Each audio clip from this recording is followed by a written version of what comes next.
ములుగు జిల్లా ఏటూరు నాగారం మండలం కేంద్రంలో ఏర్పాటు చేసిన బీఆర్ఎస్ ముఖ్య కార్యకర్తల సమావేశంలో మాలోతు కవిత, మాజీ మంత్రి సత్యవతి రాథోడ్ పాల్గొన్నారు.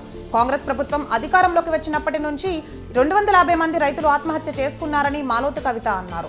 దొంగ మాటలు చెప్పి కాంగ్రెస్ అధికారంలోకి వచ్చిందన్నారు. కార్యకర్తల సమావేశంలో పాల్గొన్నారు. సికింద్రాబాద్ కంటోన్మెంట్ నియోజకవర్గంలోని పలు చోట్ల నిర్వహించిన రంజాన్ వేడుకల్లో కంటోన్మెంట్ బీఆర్ఎస్ ఎమ్మెల్యే అభ్యర్థి నివేదిత పాల్గొన్నారు. ముస్లిం సోదరులకు రంజాన్ శుభాకాంక్షలు తెలిపారు. ప్రజలంతా సుఖ సంతోషాలతో ఉండాలని నివేదిత ఆకాంక్షించారు.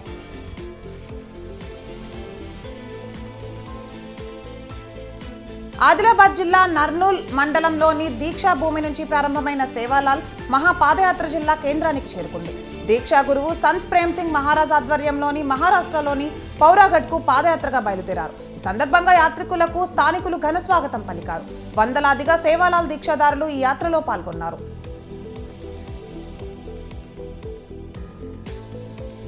తిరుపతి జిల్లా తిరుచానూరు శ్రీ పద్మావతి అమ్మవారిని రాష్ట్ర ముఖ్య ఎన్నికల అధికారి ముఖేష్ కుమార్ మీనా కుటుంబం సమేతంగా దర్శించుకున్నారు. వారికి ఆలయం వద్ద deputy EO Govindarajan, AEO Ramesh అర్చకులు ఆలయ మర్యాదలతో స్వాగతం పలికి దర్శన ఏర్పాట్లు చేశారు. అమ్మవారి కుంకుమార్చన సేవలో పాల్గొన్న వారికి ఆలయ అధికారులు అమ్మవారి తీర్థప్రసాదాలను అందజేశారు.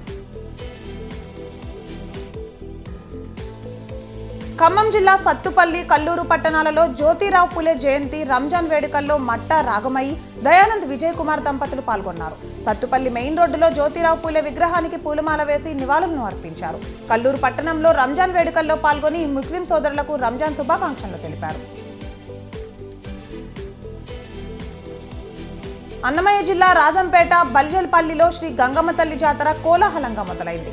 జిల్లా నాలుమూరు నుంచి పెద్ద సంఖ్యలో భక్తులు తరలివచ్చారు. మహిళలు పొంగళ్లు సమర్పించి మొక్కులు తీర్చుకున్నారు.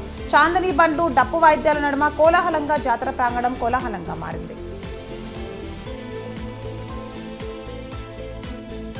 హైదరాబాద్ సుందరయ్య విజ్ఞాన కేంద్రంలో తెలంగాణ మత్స్య పారిశ్రామిక సహకార సంఘాల సమాఖ్య ఆధ్వర్యంలో ఆత్మీయ సత్కార వేడుక జరిగింది. దీనికి ముఖ్య అతిథిగా రాష్ట్ర మత్స్య పారిశ్రామిక చైర్మన్ మెట్టు సాయి కుమార్ హాజరయ్యారు. ముషీరాబాద్, రామ్నగర్లో ఉన్న ఫిష్ మార్కెట్ను రాష్ట్రంలోనే అత్యాధునిక సదుపాయంతో రూపొందిస్తామన్నారు.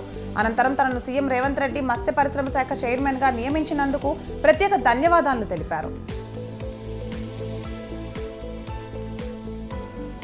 సిద్దిపేట జిల్లా కేంద్రంలో మెదక్ పార్లమెంటు నియోజకవర్గ బీజేపీ బూత్ అధ్యక్షుల సమ్మేళనం జరిగింది.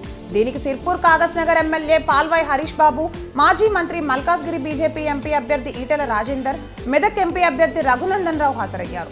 మెదక్ ఎంపీ అభ్యర్థి గెలిపే లక్ష్యంగా 2112 మంది బూత్ అధ్యక్షులు కష్టపడి పనిచేయాలని చెప్పారు.